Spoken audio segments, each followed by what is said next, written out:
Assalamu alaikum, everyone. Welcome to the second installment of Zoom In on the Halal Metropolis. My name is Razi Jaffrey with the Halal Metropolis team. For those of you who are new to the Zoom In series, is a video series that we started where we take a closer look at how the Muslim communities of Southeast Michigan are coping with the COVID-19 pandemic. For returning viewers, thank you again for joining us. Today we're speaking with Zahir Janmohamad, writer, journalist, about his recent residency with the Arab American National Museum. Zahir, thank you so much for joining us. And before we talk about the residency, I just wanted to check in a little bit on you and see how you're doing. It's been a crazy, crazy weeks and days. So yeah, so we're talking on Tuesday. It's a little bit less than a week since the coup attempt on the Capitol. I'm a little bit rattled for two reasons. One is that my wife's from DC and her dad lives down the street. So we were in DC until Tuesday night. So we just got back, and we would go to the Capitol every morning we'd get our coffee, go for a walk because it's a great place for social distancing. It's so big. And then the second thing is I used to work in the Capitol. I worked for Congressman Keith Ellison from 2009 to 2011. And on Wednesday, I spent the afternoon watching the news and texting and emailing friends who still work in Congress and really worried about them.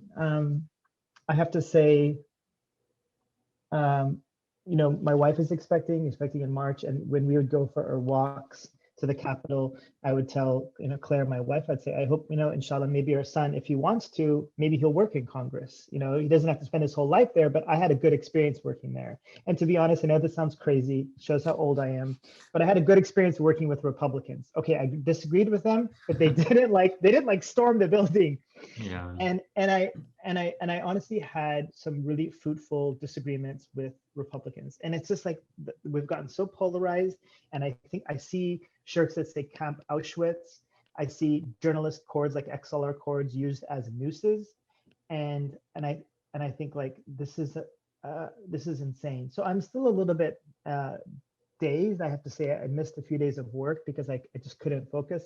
I'm able to get back to work again. So I'm a little bit like, I was on a high post-election, and I think now I'm in a slump. But it's a tough time, and I'm really worried about the safety of my friends in DC and my father-in-law. I'm worried about people in Michigan. I heard about the credible threat on the Capitol. I'm worried about people like Ibrahim Ayash, who works there, who I interviewed over the summer. So it's just a crazy time, and I just hope we get through this. It really is, yeah. I mean, I feel like it's really been chaotic and traumatizing, and then also highly unpredictable. The situation with COVID and now this transition, it just keeps changing so fast. It's really hard to keep up with, But going back to what seemed like ages ago now, you recently completed your residency with the Arab American National Museum. Can you tell us a little bit about the residency, maybe some of the major highlights of the residency? Sure. Yeah, I'd love to hear Sure, about absolutely. Yeah, so the Arab American Museum in Dearborn has a residency where they invite an artist to spend a month. They have a lovely apartment right across from the museum. And when I started my MFA at Michigan in 2018, I always had a dream of being an artist in residence. And I had this idea of, being in the apartment, going to the museum every day, and maybe doing something at the museum itself. And I thought I would do like a workshop or maybe curate, an event or something like that. But because of COVID, everything has been put online. So in November, I was the artist in residence. So I was in the apartment, but I wasn't really able to do anything at the museum. I would go for social distance lunch with Diana and Matt, who work at the museum. Diana is the director, and Matt, I believe, is the director of research. And so my residency initially was going to look at, to do a podcast about the impact of COVID on the Arab American community. But I found podcasting during COVID, and I did a podcast last summer about COVID and immigrants to be very challenging. The medium is challenging, whereas reporting, I can just pick up the phone and I could just, record it and, write a piece. So I looked at the impact of COVID on the Arab American community. I wrote, I think, 5 pieces. I created a Substack. I did a few pieces about the election. I did one about domestic violence. And then the final piece, which you did some great photographs, was for Eater. And we looked at the impact of COVID-19 on the food industry in Dearborn. Yeah, it was a real, it was a great experience collaborating with you, and I hope we Yeah, get to do same. something again I hope so like too. that. Yeah. Could you maybe tell us a little bit about what were some of the major findings, from the research and the writing that you did while you were here? Sure. And I should say sort of like back up about why I was particularly interested. So for me, like two things. One was that when I was an MFA student, the Arab American Museum was sort of like a sanctuary for me. I would go there often for events, and I know you and I went together to a few. And so for me, it was a way for me to explore my identity. I'm not Arab, I'm Indian American, but I feel like I felt an immense affinity there. So partly I just wanted to give back to this community that I love. But secondly, I was frustrated as a journalist when I would read journalistic reports about Dearborn. I thought that they kind of flattened the community as in, the Arabs in Dearborn as if there's like a monolithic community. And I felt like they didn't deal with some of the complex realities of, like, let's say, the travel ban, the humanitarian crisis in Yemen, the Beirut blast. And so I found that, and then when COVID happened, I didn't see a lot of reporting about how the Arab American community was being impacted. So I would say, like, so my findings in general was that unfortunately November was a tough month. The COVID numbers were surging, and what I was particularly interested in exploring was like how does it impact people's lives on a daily basis. And so what I found was a few things. First was, um, like we see across the world, domestic violence has spiked in Dearborn. I don't remember the numbers. I feel like my whole mind has become mush, but I think it's a significant increase. You can check the article that I posted, maybe as much as like 40% increase in domestic violence. Now, what makes it more challenging is supposing a woman is in an abusive relationship. Because it's so hard to get an apartment now, it made it really difficult for the staff at Access, the wonderful powerhouse, organization in Dearborn, to help a woman or help a person who's been abused find a new accommodations. So it's like COVID is tough, being in an abusive relationship is tough, and then there's this extra dimension, and then of course there's winter as well, which is really hard to like socially distance. Um, so that was one. Number two was that I saw a lot of businesses really hurting. So the story that I like to, my favorite story from that experience was this place called Arbil Kebab in Dearborn. Now, luckily, because I was staying in Dearborn, I would go every week. I remember one week I went 5 nights in a row to try to get them to talk to me. And they kept saying, no, no, no, no, no, come back, come back, come back. And I kept going. And then finally, we were able to go, he said that business was down. I think he said something like 70%. And there really wasn't, I didn't really hear a business owner saying they had got any support from the government. Either they didn't know how to apply, they didn't know where to apply, they were worried, etc. So when I left in November, it was after the restaurant shutdown had just been ordered. A lot of these businesses were really struggling. I mean, places like Tasty's Burger, which is in the gas station, are doing well. There's no help, there's no support. And I kind of wanted to document that too. And I guess another thing too is also, how are people doing with social distancing? Most places were really good, but some other places weren't. I mean, there was a mass wedding the third week of November when I was there. I didn't attend, but I heard about it. So there's that issue as well. Hmm. And we'll be talking to some restaurant owners and chefs as part of this series as well. But in your estimation, like how is this going to what are the long-term effects that we're going to see, and what will restaurants and the food industry, what will they have to do in order to survive and get through this situation? Sure, I would say that there's three things that I heard from my reporting. Number one was it's the owner of New Yasmin Bakery, which I love. I miss that place so much. He said he doesn't see new businesses starting. So if someone wants to start, like, and I know there have been a few places, like I think sushi has become really popular, but he says he doesn't see new businesses opening because it's too risky, right? We don't know how long this pandemic is gonna last. So that's number one. Number two is a lot of restaurants in Dearborn, and this is what I love, they have these huge spaces where parties of 25 can gather. Like, so Shiva, the Yemeni restaurant, has a space like that. He said he doesn't see these restaurants being smaller. Even Tasty said if they expand more, they'll probably have smaller restaurants.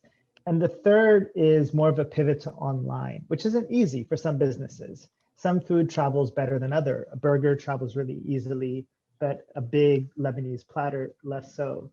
And the fourth, which is kind of really distressing for me as a food lover, is that we might see a dominance of bigger businesses.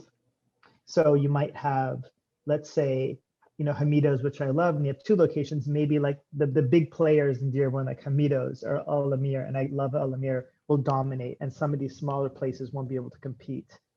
Who knows? I mean, it really depends on if there's support from the state.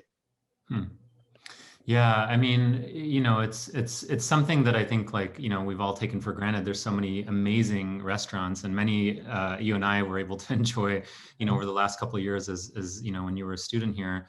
And it's such a unpredictable future, and we have no idea, what's going to happen. And so it's all the work that you do, and the work that you did here during the residency is really appreciated, and giving really good perspective and putting the stories out there. And I'm just curious on a personal level, Michigan had such a, you were here for a couple of years for your, for your MFA, and, you seem to have kind of fallen in love with it. Yeah, totally. What are some of the things that you are thinking about right now in terms of Michigan, and what are some of the things that you're missing?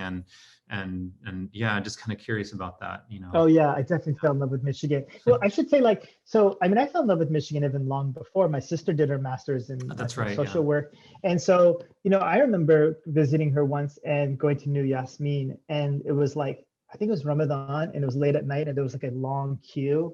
And I think for me, growing up in a white suburb of Sacramento, where I've kind of Ramadan was always sort of self-contained. You go to Baskin Robbins post iftar snack, but you don't see any other Muslims there. Yeah.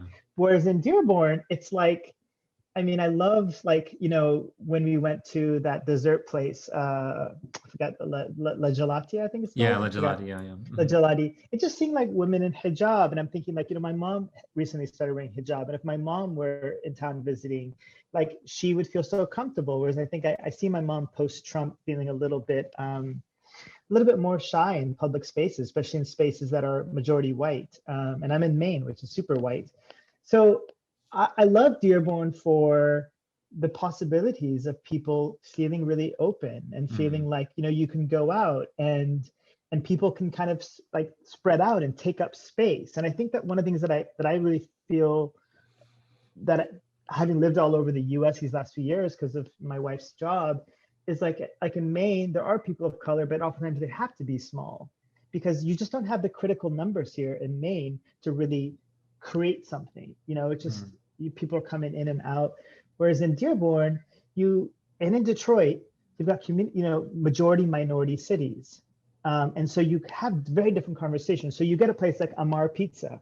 And I remember going to Amar Pizza, and the guy, like, he's like, "What's your name?" I said, "Zahir." Okay, good. And there was someone in line, her name was Stacy. And he's like, "What's your name?" And she said, "Stacy." And he's like, "What?" And he said, "Stacy." And I was like, he didn't know how to say it. And I was like, I love Hamtramck. It's like it's like the reverse problem that we all have when ordering a drink at Starbucks. It's like, how do you spell Stacy? I know, because if you think about it, it's kind of a hard name to say, Stacy. Yeah. But, so I love that, and I also love, the first part of my residency. I arrived, I think, on October 25th. So I interviewed several people. Adam, I forgot his last name. My memory is so shot, Razi.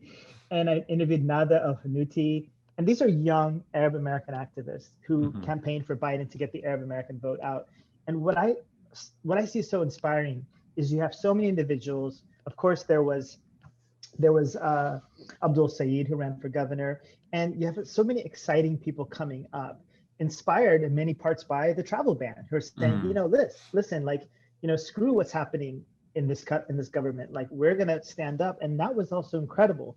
So the possibility for organizing in a place like Dearborn, like Detroit, I think it's unparalleled.